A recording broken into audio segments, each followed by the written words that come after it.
makosa.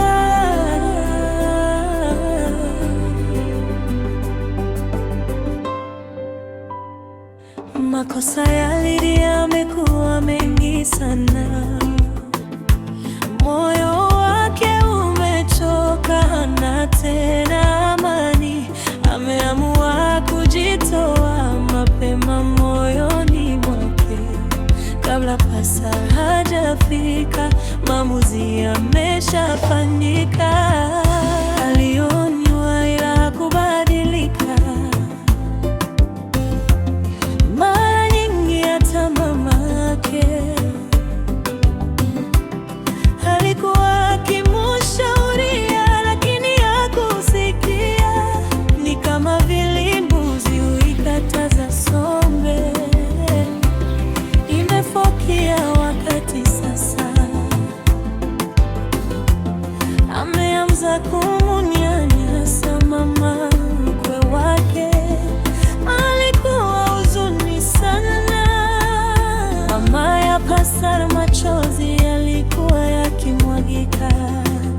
Upendo ukageuka mzigo wa kubeba. Lydia amechoka kumeketi kila siku. Makosa yake imekuwa mingi sana. Ndo maana ameamua kujiondoa yeye mwenyewe.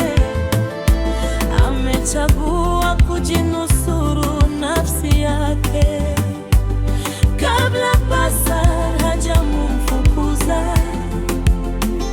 Pastor alimpenda kwa dhati, akatoa kila kitu, lakini makosa yakawa mengi kupita kiasi.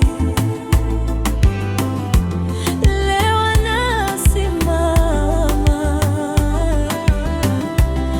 anajifunza kusema hapana.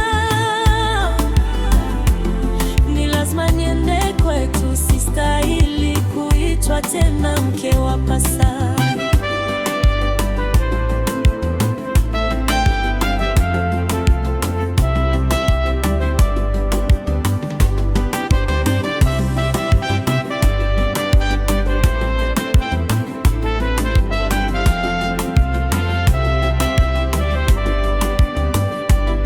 Makosa ya Lydia yamekuwa mengi sana.